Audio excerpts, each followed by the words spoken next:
So এবার ঈদে অনেকগুলোই কন্টেন্ট আসছে, অনেকগুলোই সিনেমা আসছে। বলিউড থেকে একটা বড় সিনেমা আসছে এবং বাংলাদেশ থেকে অনেকগুলো সিনেমা আসছে। তো সেই সিনেমাগুলোরই কিছু গানের প্রোমো এবং গান নিয়েই এই ভিডিওতে কথা হবে, এবং আমার কি ভালো লেগেছে কি খারাপ লেগেছে সেটা নিয়ে কথা বলবো। তো স্ক্রিনস অন একটা শহরের ছেলে আমার চ্যানেল যদি ফার্স্ট টাইম এসে থাকো, এখনই দরকার নেই, পুরো ভিডিওটাকে দেখে নাও, যদি ভালো লাগে তারপরে সাবস্ক্রাইব করে দিও। তো ফার্স্টেই যদি বরবাদের একটা গানের টিজার নিয়ে কথা বলি, মানে খুবই ছোট্ট একটা টিজার হয়েছে, সেটা হচ্ছে দ্বিধা বলে একটা গান আসছে বরবাদের। তো খুবই ছোট রাখা হয়েছে টিজারটাকে, এবং একটা লাইন জাস্ট শোনানো হচ্ছে। শাকিব খানকে দুটো লুকসে আমরা দেখতে পাচ্ছি, একটা কোট মতো পরে আছে, একটা ওই হোয়াইট কিছু একটা পরে আছে। তো গানটা যেটুকুনি মানে শোনা যাচ্ছে, জিনিসটা কিন্তু বেশ খুব একটা সুদিং, একটা ফিল গুড ব্যাপার লাগছে, মানে একটা খুবই মেলোডি টাইপের লাগছে। তো বেশ ভালোই লেগেছে জিনিসটা। আমি এখন পুরোটা তো বলতে পারছি না, কারণ পুরো গানটা আসেনি, কিন্তু বেশ ফিল গুড ব্যাপার আছে। এবং প্রীতম হাসান গানটা গেয়েছে এবং কম্পোজ করেছে।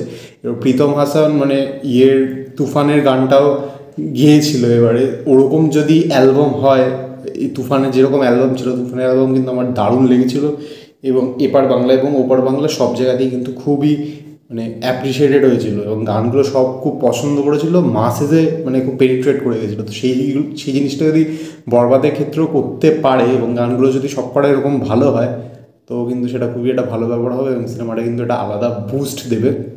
এবং দেখো, আমি পার্সোনালি এই যে বরবাদ সিনেমাটা আসছে এটার জন্য বেশ এক্সাইটেড আছি, ঠিক আছে। এবং আমি টিজার যে রিয়াকশনটা করেছিলাম সেখানে বলেওছিলাম কিছু কিছু ইন্সপিরেশন কপি যাই থাকুক, টিজারটা দেখে বেশ প্রমিসিং লাগছে, এবং আমি কিন্তু জিনিসটা দেখার জন্য এক্সাইটেড।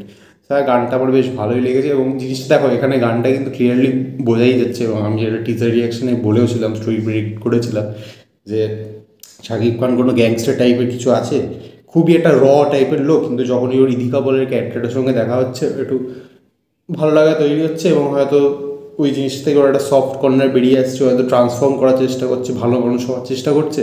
বাট ইদিকা পলকে হয়তো কেউ করে দেয়, তাই জন্য ও আবার অন্য ফর্মে এসছে, তারপর রিভেঞ্জ দিচ্ছে। এরকমই মনে হচ্ছে হবে। তো দেখা যাক একটা কত ইন্টারেস্টিংভাবে প্রেজেন্ট করে, এবং গানটার যেই হুক লাইনটা আছে ওটাও কিন্তু বেশ ক্যাচি। তো বাকি পুরো গানটা আসলে তো রিয়াকশন দেবো এই চ্যানেলে। তো গানটার টিজারটা আমার বেশ ভালোই লেগেছে। ডেট এখনও বলেনি কবে আসছে। তো এটা ছিল হচ্ছে বরবাদের গানের টিজার রিয়াকশন দ্বিধা নিয়ে।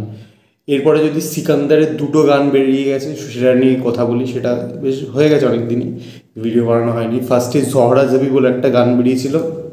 তো ভাই সিকান্দার নিয়ে আমি মোটামুটি কিন্তু বেশ এক্সাইটেড আছি। টিজারটা আমার ঠিকঠাক লেগেছিলো, বাট তাও আমি এখনও হোপ রাখছি। বাট গানটাও খাই ওই ঝড় আজাবি, গানটা তো একদমই বেকার, এবং ভিজুয়ালসটা আমার ঠিকঠাক লাগছিল, বাট রশ্মিকা মান্দানাকে আমার এমনিও ঠিকঠাক মানে কখনোই সেরকম লাগে না, এখানেও সেরকম লাগছে না। আর সালমান খান ভাই কি অদ্ভুত সব ডান্স স্টেপ করছে, আমি জানি না।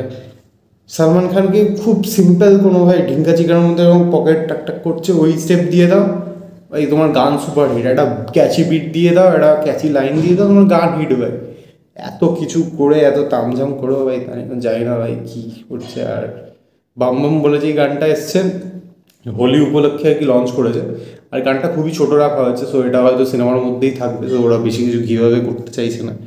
কিন্তু এই গানটা ভাই মানে প্রথমে যখন শুরু হচ্ছিলাম ভাবছিলাম ভাই হ্যাঁ এটা হয়তো ভালো হতে পারে, ভাই এই গানটাও স্ক্যাম করে দিয়েছে ভাই। মানে দেখো, একটা বলিউড সিনেমা আসছে বা একটা বাংলাদেশি সিনেমা আসছে, একটা বাংলাদেশি প্রমোশনাল মেটেরিয়াল বেশি ইন্টারেস্টিং হচ্ছে, এটা আমি কখনো এক্সপেক্ট করিনি। এটা বাংলাদেশি সিনেমার প্রোমো বেশি ইন্টারেস্টিং হচ্ছে একটা বলিউডের সিনেমার থেকে।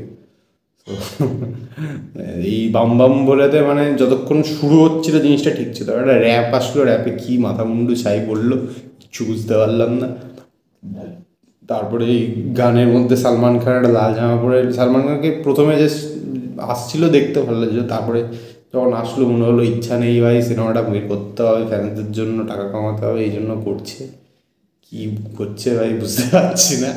তো যাই হোক, নেই কোনো নাচের স্টেপে কোনো সিঙ্ক নেই, তার মধ্যে রশ্মিকা মান্দানা একটা সাদা জামা পরে ভূতের মতো ঘুরে বেড়াচ্ছে, কি মরে আছে বেঁচে আছে কিছুই বোঝা যাচ্ছে না। মানে যা তা ভাই, যা তা ভাই। গানের কোনো ইয়ে নেই। সেই জয় জয় শ্রীশঙ্কর পুরোনো যে গানটা ছিল, এই টাইগার শ্রফ ঋত্বিকেরটা পুরোটা যেটা ছিল ওরকমই ইয়েটা, রিদমটা, ওটাকে জাস্ট লিরিক্স করে বম বম বলে ছেলে আমার কোলে যাই না ভাই কী করেছে ভাই। তো ভেরি রিয়েলি ডিসঅ্যাপয়েন্টেড উইথ সিকান্দারের দুটো গান। তাও আমি ভাই সিনেমাটাকে আশা রাখছি অ্যাটলিস্ট আমি যেন গিয়ে 2-2.5 ঘন্টা এন্টারটেইনড হই ভাই। লেটস সি কী হয়।